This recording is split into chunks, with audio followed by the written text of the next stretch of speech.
नमस्कार दोस्तों, स्वागत है आपका जी शिक्षा पोर्टल में। दोस्तों आज हम पशुपालन यानी एनिमल हस्बेंड्री से संबंधित अति महत्वपूर्ण प्रश्न करने वाले हैं, जो कि आने वाली पशु चारक भर्ती के लिए बहुत ही हेल्पफुल और बेनिफिशियल होने वाले हैं। दोस्तों मैंने इस वीडियो के अंदर उन्हीं प्रश्नों को समाहित किया है जो कि कई एग्जाम्स में बार बार रिपीट हुए हैं, तो आप बिना स्किप किए पूरा वीडियो ध्यान से देखिए। दोस्तों यह वीडियो इस श्रृंखला का दूसरा पार्ट है, जिसमें मैंने इस वीडियो से पहले और एक पार्ट और बनाया है, उसको भी आप इस वीडियो के बाद में देख सकते हैं। दोस्तों इस वीडियो के अंदर और पशुपालन से संबंधित जो सामान्य प्रश्न हैं उनको शामिल किया गया है। अगर आप पशु चारक भर्ती की तैयारी कर रहे हैं तो ये आपके लिए बहुत ही फायदेमंद होने वाला है। तो चलिए वीडियो स्टार्ट करते हैं। दोस्तों जो आज का हमारा पहला प्रश्न है वो है, विज्ञान की किस शाखा में पशु प्रजनन, पशु की भोजन व्यवस्था एवं पशुओं की देखरेख तथा चिकित्सा का गहन अध्ययन करते हैं। अर्थात दोस्तों इस प्रश्न के अंदर पूछा गया है कि विज्ञान की ऐसी कौन सी शाखा है जिसमें पशु संबंधित उनके जो भोजन व्यवस्था है, उनकी देख रेख है, उसका अध्ययन किया जाता है। तो इसका जो राइट आंसर होगा दोस्तों वो होगा पशुपालन। दोस्तों जो पशुपालन होती है, जिसे हम एनिमल हस्बेंड्री के नाम से जानते हैं, उस श्रृंखला के अंदर हम पशुओं से संबंधित जितनी भी चीजें होती है उन सभी के बारे में अध्ययन करते हैं। तो चलिए बढ़ते हैं अगले प्रश्न की ओर। दोस्तों जो आज का हमारा अगला प्रश्न है वो है, भदावरी भैंस के दूध में कितने प्रतिशत वसा होती है? तो इसका जो राइट आंसर होगा दोस्तों वो होगा 13%। दोस्तों जो भदावरी नस्ल की जो भैंसें होती है उनके जो दूध के अंदर और 13% वसा की मात्रा पाई जाती है। तो चलिए बढ़ते हैं अगले प्रश्न की ओर। दोस्तों जो आज का हमारा अगला प्रश्न है वो है, गरीब की गाय किसे कहा जाता है? अर्थात इस प्रश्न के अंदर पूछा गया है कि गरीबी की गाय के नाम से और किस चीज को जाना जाता है? तो इसका जो राइट आंसर होगा दोस्तों वो होगा बकरी। दोस्तों जो बकरी होती है उसे गरीब की गाय कहा जाता है, क्योंकि जो बकरी है वो कम कीमत पर हमें उपलब्ध हो जाती है और सभी जगह ये उपलब्ध हो जाती है, इसीलिए इसे गरीब की गाय कहा गया है। तो चलिए बढ़ते हैं आगे। तो जो हमारा नेक्स्ट क्वेश्चन है वो है, दूध में पानी की मिलावट को किस यंत्र से ज्ञात करते हैं? अर्थात दोस्तों इस प्रश्न के अंदर पूछा गया है कि दूध के अंदर जो पानी की मिलावट होती है उसे किस यंत्र द्वारा ज्ञात किया जाता है? तो इसका जो राइट आंसर होगा दोस्तों वो होगा लैक्टोमीटर। दोस्तों जो लैक्टोमीटर नामक यंत्र है उसके द्वारा दूध के अंदर पानी की मात्रा ज्ञात की जाती है। तो चलिए बढ़ते हैं अगले प्रश्न की ओर। दोस्तों जो आज का हमारा अगला प्रश्न है वो है, मनोरंजन के लिए पाले जाने वाली मुर्गी की नस्ल कौन सी है? तो इसका जो राइट आंसर होगा दोस्तों वो होगा असील। दोस्तों जो मुर्गी की असील नस्ल है उसका जो पालन है वो मनोरंजन के लिए किया जाता है। तो चलिए बढ़ते हैं अगले प्रश्न की ओर। दोस्तों जो आज का हमारा अगला प्रश्न है वो है, गाय की विदेशी नस्ल कौन सी है? तो इसका जो राइट आंसर होगा दोस्तों वो होगा जर्सी। दोस्तों जो जर्सी है वो गाय की एक विदेशी नस्ल है जो कि ज्यादा दूध देने के लिए जानी जाती है।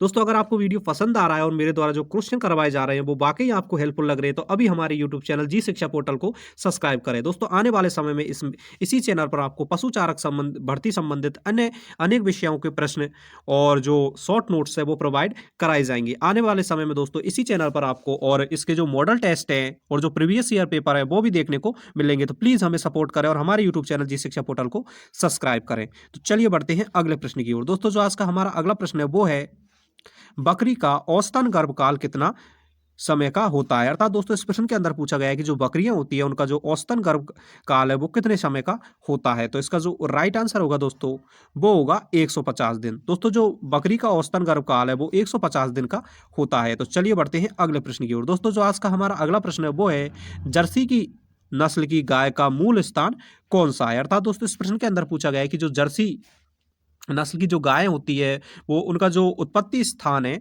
वो कौन सा है? तो इसका जो राइट आंसर होगा दोस्तों वो होगा इंग्लिश चैनल जर्सी द्वीप। दोस्तों जो इंग्लिश चैनल और जो जर्सी द्वीप है वो जर्सी किस्म की जो गाय होती हैं उनका मूल स्थान माना जाता है। तो चलिए बढ़ते हैं अगले प्रश्न की ओर। दोस्तों जो आज का हमारा अगला प्रश्न है वो है, भारतीय गाय का वैज्ञानिक नाम क्या है? तो इसका जो राइट आंसर होगा दोस्तों वो होगा बोस इंडिका। दोस्तों जो भारतीय गाय होती है उसे हम बोस इंडिका यानी के नाम से जानते हैं, यानी कि भारतीय गाय का जो वैज्ञानिक नाम है वो बोस इंडिका है। तो चलिए बढ़ते हैं अगले प्रश्न की ओर। दोस्तों जो आज का हमारा अगला प्रश्न है वो है, भैंस की किस नस्ल के सींग हंसिए के आकार के होते हैं? तो इसका जो राइट आंसर होगा दोस्तों वो होगा सूरती। दोस्तों जो सूरती नस्ल की भैंस होती है और जो उसके जो सींग होते हैं वो हाशिया होता है उसके आकार के होते हैं। तो चलिए बढ़ते हैं अगले प्रश्न की ओर। दोस्तों जो आज का हमारा अगला प्रश्न है वो है भैंस की भेड़ की कौन सी नस्ल ऊन ऊन और कालीन के लिए प्रसिद्ध है। अर्थात दोस्तों इस प्रश्न के अंदर पूछा गया है कि जो भेड़ की ऐसी कौन सी नस्ल है जो कि कालीन बनाने के लिए और ऊन प्राप्त करने के लिए जानी जाती है। तो इसका जो राइट आंसर होने वाला है दोस्तों वो होगा बीकानेरी भेड़। दोस्तों जो बीकानेरी भेड़ होती है उसकी जो ऊन का प्रयोग प्रमुख रूप से कालीन निर्माण के लिए किया जाता है एवं कालीन एवं जो गलीचा केंद्र है वो बीकानेर जिले के अंदर स्थित है। तो चलिए बढ़ते हैं अगले प्रश्न की ओर। दोस्तों जो आज का हमारा अगला प्रश्न है वो है भैंस की गर्भ अवधि कितने दिन की होती है। तो इसका जो राइट आंसर होगा दोस्तों वो होगा 145 से 152 दिन। दोस्तों जो भैंस होती है उसकी जो गर्भ की जो अवधि होती है वो 145 से और 152 दिन होती है। तो चलिए बढ़ते हैं अगले प्रश्न की ओर। दोस्तों जो आज का हमारा अगला प्रश्न है वो है भैंस का वैज्ञानिक नाम क्या है। तो इसका जो राइट आंसर होगा दोस्तों वो होगा बुबलस बुबलिस। दोस्तों जो बुबलस बुबलिस है वो भैंस का वैज्ञानिक नाम है। दोस्तों आई होप कि आपको वीडियो पसंद आ रहा है तो प्लीज़ हमारे यूट्यूब चैनल जी शिक्षा पोर्टल को सब्सक्राइब करें और वीडियो को लाइक करें और अपने दोस्तों के साथ शेयर करें। तो चलिए बढ़ते हैं अगले प्रश्न की ओर। दोस्तों जो आज का हमारा अगला प्रश्न है वो है साहीवाला गाय की अन्य किस नाम से जाना जाता है। दोस्तों जो साहीवाला गाय की जो नस्ल है उसे अन्य किस नाम से जाना जाता है ये हमसे इस प्रश्न के अंदर पूछा गया है। तो इसका जो राइट आंसर होने वाला है दोस्तों वो होगा मोंटा गोमरी। दोस्तों जो मोंटा गोमरी है उस नाम से हम साहीवाल की जो गाय है उसे जानते हैं। दोस्तों अगर हम मोंटा गोमरी नामक स्थान की बात करें तो वर्तमान में ये स्थान और जो आपका पाकिस्तान है उसके अंदर स्थित है। तो चलिए बढ़ते हैं अगले प्रश्न की ओर। दोस्तों जो आज का हमारा अगला प्रश्न है वो है करंट स्विस करंट प्राइज किस प्रकार की गाय हैं। अर्थात दोस्तों इस प्रश्न के अंदर पूछा गया है कि जो करंट स्विस है और करंट प्राइज है वो किस प्रकार की गाय हैं। तो इसका जो राइट आंसर होगा दोस्तों वो होगा संकर गाय। संकर गाय दोस्तों वो गाय होती हैं जिनका दो गायों की नस्लों के जो अच्छे गुण होते हैं उन्हें दोनों के गुणों को मिलाकर जब एक नई गाय या नया कोई पशु उत्पादित किया जाता है तो उसे हम संकर पशु के नाम से जानते हैं। तो इसी प्रकार जो इन दोनों नस्लों से मिलकर एक गाय बनाई गई है वो इसी के ये उदाहरण हमें देखने को मिलते हैं। तो चलिए बढ़ते हैं अगले प्रश्न की ओर। दोस्तों जो आज का हमारा अगला प्रश्न है वो है भेड़ से हमें क्या क्या उपयोगी चीजें मिलती हैं। अर्थात दोस्तों इस प्रश्न के अंदर पूछा गया है कि जो भेड़ होती है उससे हमें कौन कौन सी चीजें प्राप्त होती हैं। तो इसका जो राइट आंसर होगा दोस्तों वो होगा ऊन तथा मांस मांस। दोस्तों जो भेड़ होती है उससे हमें ऊन और मांस प्राप्त होता है। तो चलिए बढ़ते हैं अगले प्रश्न की ओर। दोस्तों जो आज का हमारा अगला प्रश्न है वो है भैंस के दूध में गाय के दूध के मिलावट को किस विधि से ज्ञात करते हैं। अर्थात दोस्तों इस प्रश्न के अंदर पूछा गया है कि जब भैंस के दूध में और जो गाय के दूध में जो उनके दोनों को दूधों को जो मिलावट की जाती है उसे किस विधि द्वारा ज्ञात किया जाता है। तो इसका जो राइट आंसर होगा दोस्तों वो होगा हसा परीक्षण। दोस्तों जो हसा परीक्षण नामक जो विधि है उसके द्वारा और भैंस और गाय के दूध में विभेद किया जाता है। तो चलिए बढ़ते हैं अगले प्रश्न की ओर। दोस्तों अगर आपको वीडियो पसंद आ रहा है तो प्लीज़ हमारे यूट्यूब चैनल जी शिक्षा पोर्टल को सब्सक्राइब करें। मैं आपको विश्वास दिलाता हूं कि आने वाले समय में इस चैनल से कभी भी आपको निराश नहीं किया जाएगा। तो प्लीज़ हमें सपोर्ट करें और हमारे यूट्यूब चैनल जी शिक्षा पोर्टल को सब्सक्राइब करें। तो दोस्तों जो अगला हमारा प्रश्न है वो है किस